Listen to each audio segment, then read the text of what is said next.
दोस्तों आप सभी का स्वागत है आपके अपने YouTube चैनल मेन स्टडी में। तो दोस्तों आपको थंबनेल देखकर पता चल गया होगा कि आज हम क्या पढ़ेंगे। आप देखिए क्वेश्चन नंबर 8 को। पूर्णांकों में ऐसी कौन सी संख्या है जो स्वयं की योज्य प्रतिलोम होती है। योज्य प्रतिलोम का मतलब है दोस्तों योगात्मक प्रतिलोम। तो देखिए दोस्तों इसका जो आंसर है वो है आपका 0 है।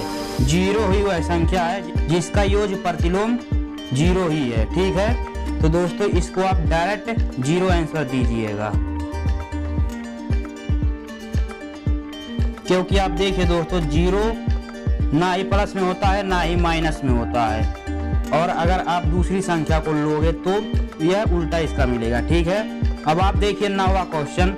यदि a एक समधन पूर्णांक है तो बताइए कि संख्या ब्रैकेट में a-1 इंटू दूसरे ब्रैकेट में a+1 सम है, मतलब सम संख्या है अथवा विषम। दोस्तों हमें बताना है कि अगर a आपका एक सम संख्या है तो ये दोनों जो संख्याएं हैं इसको हल करने पर हमें सम संख्या मिलेगा या फिर विषम संख्या मिलेगा। तो आप देखिए a जब आपका सम है तो a बराबर आपका हो सकता है 2, 4, 6 या फिर 8, ऐसे आगे भी जा सकता है। तो दोस्तों आप देखिए जो आपका क्वेश्चन है हमें चेक करना है उसी को। एक ब्रैकेट में a-1, दूसरे ब्रैकेट में a+1। अब आप देखिए a बराबर हम यहाँ पर कुछ भी रखें, चाहे 2 रखे या फिर 4 रखे। तो दोस्तों हम a बराबर 2 को रखेंगे। 2 माइनस यहाँ पर देखिए 1 ब्रैकेट बंद, दूसरे में 2+1। अब आप देखिए 2 में से जब 1 जाएगा तो आपका 1 आएगा गुणा, यहाँ पर देखिए इंटू का चिन्ह है, और 2 + 1 बराबर 3, और आगे आपका हो जाएगा 3 × 1 = 3। तो दोस्तों आप देखिए यह जो संख्या है विषम संख्या है, तो आपका जो उत्तर हो जाएगा इसमें विषम हो जाएगा। ठीक है, विषम संख्या। आप दोस्तों a बराबर 4 को भी रख के चेक कर सकते हैं या फिर 8 को, जैसे मैं कर दे रहा हूं चेक। आप देखिए a बराबर अगर आपका 4 है, ठीक, तो देखिए आपका हो जाएगा ब्रैकेट में 4-1, दूसरे ब्रैकेट में 4+1। तो आप देखिए 4 में से जब 1 जाएगा तो आपका 3 आएगा गुणे, और 4 + 1 बराबर 5, और देखिए 3 × 5 = 15। 15 जो आपका है विषम संख्या है, क्योंकि यह 2 से पूरी तरह नहीं कटेगा तो आपका दशमलव में आएगा। तो यह दोस्तों आपका जो है विषम संख्या इसमें उत्तर है। दोस्तों अब आप देखिए क्वेश्चन नंबर 10 को। संख्या रेखा पर 5 और 7 का योग बताइए। दोस्तों हमें 7 और 5 का योग दर्शाना है संख्या रेखा पर। आप देखिए दोस्तों हम संख्या रेखा को बनाते हैं। दोस्तों आप देखिए यहाँ पर हम 0 को मान लेते हैं। आप कहीं पर भी 0 को मान सकते हैं, लेकिन क्वेश्चन के हिसाब से हम 0 को यहाँ पर मानते हैं। ठीक है, और आप देखिए दोस्तों हम संख्या को लिखते हैं 1, 2, 3, 4, 5, 6, 7, 8, 9, 10, 11, 12, 13। अब आप देखिए दोस्तों संख्या हमें प्लस में दिया हुआ है, तो हमें संख्या की जरूरत प्लस की ओर पड़ेगा। तो इसके लिए आप देखिए हमें 5 को दर्शाना है इस पर। सबसे पहले आप देखिए दोस्तों हम 0 से उठाएंगे और 5 पर ले जाएंगे संख्या रेखा को निरूपित करने के लिए। ठीक है, ये आपका पहला हो गया। और आप यहां से देखिए 7 हम आगे ले जाएंगे, 7 संख्या को आगे 5 में जोड़कर, तो हो जाएगा आपका देखिए 7 जोड़ेंगे इसमें। अब यहां से देखिए 7 हम आगे ले जाएंगे तो आपका 1, 2, 3, 4, 5, 6, 7, 12 पर आएगा। ठीक, तो 12 पर हम ले जाएंगे इसको।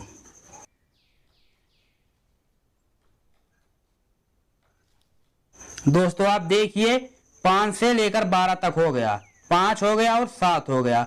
अब इसमें क्या किया जाएगा, अब आप देखिए इसको हम पूरी तरह ऐसे मिला देंगे, एक बड़ी रेखा बना देंगे। इसको आप साफ से बना लीजिएगा कटरी से। ठीक है दोस्तों, यही आपका इसमें उत्तर हो गया। अब आप देखिए अगला।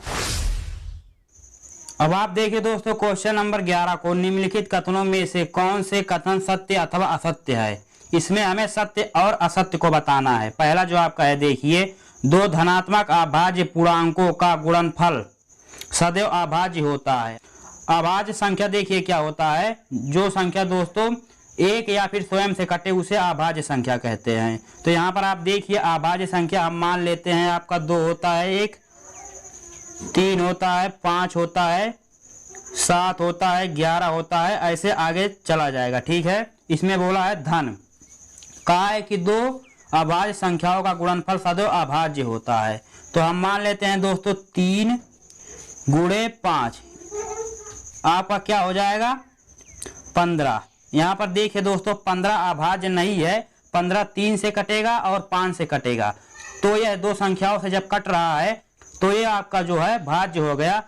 अतः दोस्तों यहाँ पर आप कह सकते हैं कि यह जो कथन है यह असत्य है। ठीक, असत्य।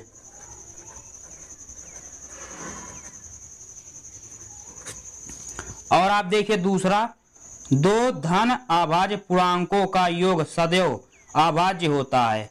दो धन अभाज्य पूर्णांकों का योग सदैव अभाज्य होता है। इसमें हमें इसको दिखाना है। आप देखिए दो धन अभाज्य पूर्णांक हम मान लेते हैं दोस्तों 3 और 2, इसका क्या कहा है योग, 2 + 3 बराबर देखिए 5 होता है। ठीक, सदैव अभाज्य होता है। यहाँ पर देखिए तो आपका ये वाला देखिए आपका तो अभाज्य आ गया। अब हम लेते हैं दूसरे को, 5 + 7 बराबर 12 होता है। यहाँ पर आप देखिए दोस्तों भाज्य संख्या मिल गया। अब आप कह सकते हैं कि यह कथन असत्य है। सदैव बोला है, सदैव का मतलब होता है हमेशा, तो हमेशा यह कथन सत्य नहीं होगा, तो ये जो आपका है असत्य हो गया। ठीक, असत्य।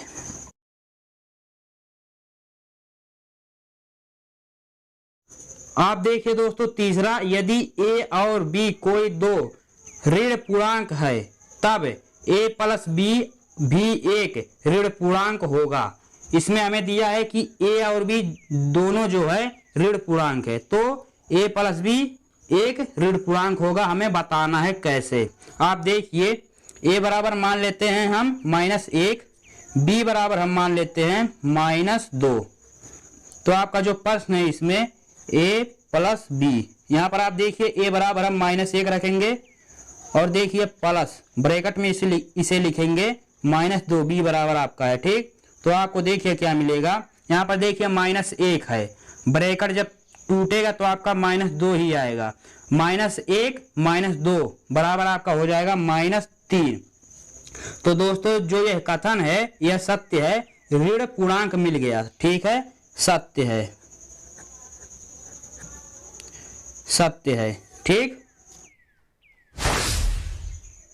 दोस्तों, अब आप देखिए क्वेश्चन नंबर 12 को, यदि a एक धन पूर्णांक है तो दिखाइए कि संख्या a ब्रैकेट में a + 1 इंटू दूसरे ब्रैकेट में a + 2 इंटू तीसरे ब्रैकेट में a + 3 संख्या 24 से पूर्णतया विभाजित होगी। मतलब दोस्तों जो यह कह रहा है कि अगर a आपका जो है धन पूर्णांक है तो जो यह संख्या है a का मान यहाँ पर रखने पर क्या यह संख्या जो प्राप्त होगी यह 24 से पूरी तरह विभाजित होगी या फिर नहीं होगी। तो दोस्तों इसका हम जांच करते हैं। आप देखिए हमें बोला है कि a एक धन पूर्णांक है, तो a बराबर हम धन पूर्णांक लेते हैं, तो आपका हो सकता है 1 2 3 4 5 ऐसे कुछ भी अनंत तक आप ले सकते हैं। ठीक है, अब आप देखिए हम a बराबर कुछ भी रखेंगे। आप देखिए जो आपका क्वेश्चन है a इंटू ब्रैकेट में a + 1, दूसरा है जो आपका इंटू दूसरे ब्रैकेट में a + 2, तीसरे ब्रैकेट में है आपका a + 3। अब आप देखिए a बराबर हम 1 को रखते हैं पहले, 1 यहाँ पर देखिए a बराबर 1 + 1, a बराबर 1 + 2, a बराबर a + 3। ठीक है, तो आप देखिए आपको क्या मिलेगा, 1 इंटू 1 + 1 बराबर 2 इंटू यहाँ पर देखिए 1 + 2 बराबर 3 इंटू यहाँ पर देखिए 3 + 1 बराबर 4। तो आपका हो जाएगा 3 दूना 6 और 6 त्रिक 24, 24। तो दोस्तों यह आपका जो है 24 से विभाजित हो रहा है। अब आप देखिए दोस्तों, हम a बराबर 2 को रखेंगे, a बराबर 2, ठीक है। रखने पर a बराबर 2 रखेंगे तो आपको क्या मिलेगा, देखिए 2 ब्रैकेट में 2 प्लस 1, यहाँ पर आप देखिए इसको ब्रैकेट बंद, दूसरे ब्रैकेट में 2 प्लस 2, तीसरे ब्रैकेट में 2 प्लस 3, ठीक है। तो आप देखिए 2 इंटू 2 प्लस 1 बराबर 3, इंटू 2 प्लस 2 बराबर 4, इंटू 3 और प्लस 2 बराबर 5। तो आप देखिए 3 दूना 6 और 6 चौक 24 इंटू 5। यहाँ पर आप देखिए दोस्तों 24 पच्चे 120, ठीक है। 120 जो आपका है 24 से डिवाइड होगा, यहीं पर आपको मिल गया। तो दोस्तों यह जो आपका है 24 से पूरी तरह विभाजित होगा, इसको आप अच्छी तरह से देख लीजिए। अगर आपको दोस्तों इसमें कुछ दिक्कत हुआ हो तो आप कमेंट में बताइए। दोस्तों अब आप देखिए क्वेश्चन नंबर 13 को, यदि a एक सम धन पूर्णांक है और b एक विषम धन पूर्णांक है। आप देखिए दोस्तों a जो आपका है सम धन पूर्णांक है और b जो आपका है विषम धन पूर्णांक है। तो बताइए कि निम्नलिखित संख्याओं में से कौन सी सम होगी। हमें दोस्तों बताना है कि इसमें से कौन सी संख्या है जो सम होगी। आप देखिए a बराबर हम सम धन पूर्णांक लेते हैं, तो सम में आपका आएगा 2, 4, 6, 8, ऐसे आप ले सकते हैं। और b में जो आपका आएगा विषम में, देखिए आपका क्या आएगा, विषम में आपका आएगा 1, 3, 5 आएगा, ठीक, 7, ऐसे आगे आएगा आपका 7 आएगा, और देखिए आपका 9 आएगा, ठीक। तो आप देखिए दोस्तों हम एक एक करके जो हमें दिया हुआ है सब पर रखकर हम चेक करेंगे कि कौन सी संख्या सम है और कौन सी विषम है। हमें सम को सिर्फ लिखना है, ठीक।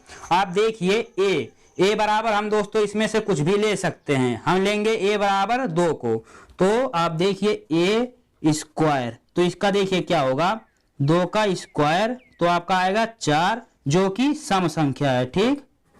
अब आप देखिए b स्क्वायर, b बराबर दोस्तों हम 3 या फिर 1 कुछ भी ले सकते हैं। आप देखिए b बराबर हम 1 को लेते हैं, 1 का स्क्वायर 1 मिलेगा जो कि आपका है विषम, ठीक। और आप देखिए जो आपका अगला है a प्लस b, a बराबर आप देखिए 2 को लेंगे प्लस b बराबर 3 को इसमें ले रहे हैं, बराबर आपका हो जाएगा 5 जो कि आपका विषम है। अगला आप देखिए a इंटू b, तो a बराबर आप देखिए हम 4 को लेंगे गुणे, b बराबर हम 5 को लेंगे, ठीक। तो आपको मिलेगा 5 चौका 20 जो कि आपका क्या है एक सम संख्या मिल गया, सम। और आप देखिए a ब्रैकेट में a प्लस 1, यहां पर आप देखिए a बराबर हम लेंगे 4 को इसमें 4 प्लस 1, तो आपको देखिए क्या मिलेगा 4 इंटू 4 1 5 मिल जाएगा आपको 20।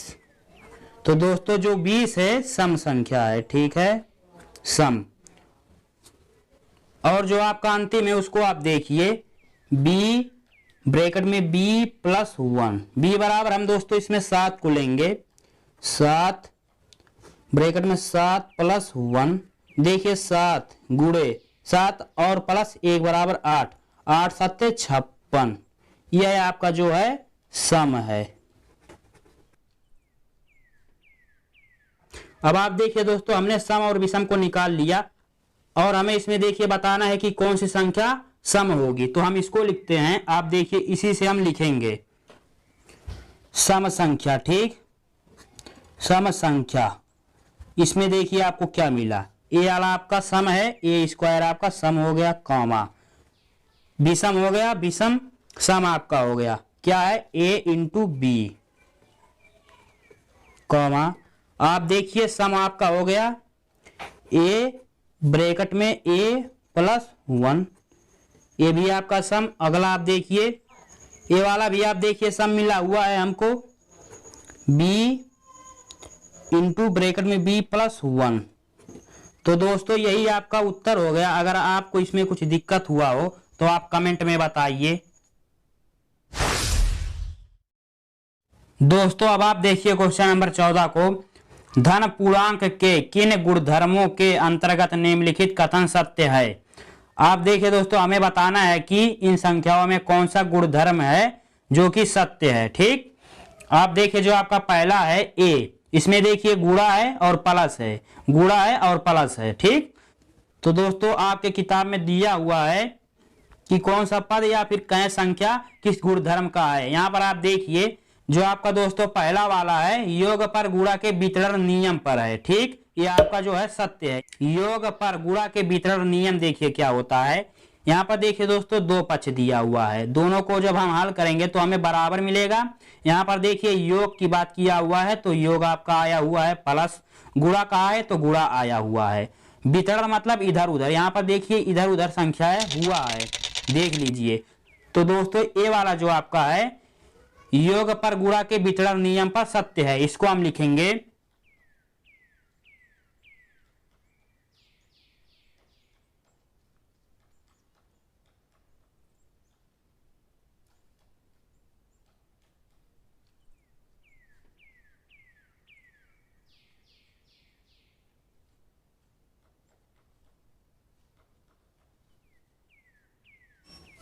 अब आप देखिए दूसरा जो आपका है, इसमें देखिए प्लस प्लस दोनों ओर दिया हुआ है। तो ये वाला जो आपका है दोस्तों योग है साचार नियम, या फिर कहें इसको योग के साचार नियम पर। देखिए दोस्तों यहाँ पर योग दिया हुआ है, इधर उधर यहाँ पर भी संख्याएं की गई है। यहाँ पर देखिए ब्रैकेट में 5 + 9 है और इधर आप देखिए 3 + 5 है, दोनों ओर अलग अलग है। ठीक, तो हम लिखेंगे दोस्तों इसको, यह योग के साचार्य नियम पर सत्य है। इसको हम लिखते हैं जल्दी से।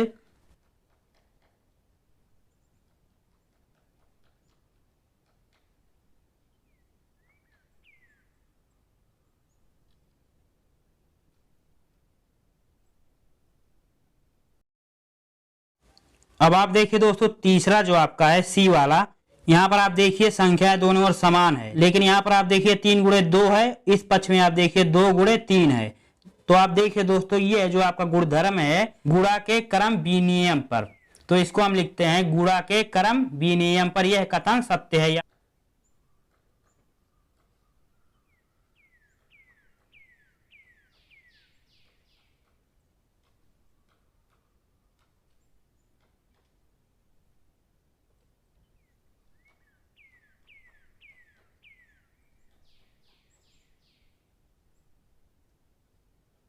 डी आप देखिए दोस्तों आपका जो है 3 × 5 बराबर a × 5, तो a बराबर 3 है। यहाँ पर देखिए a बराबर 3 है। ये वाला जो आपका है दोस्तों यह कथन जो है निरसन के अंतर्गत आता है, तो हम लिखेंगे यह कथन निरसन नियम के अंतर्गत सत्य है। तो इसको हम लिखते हैं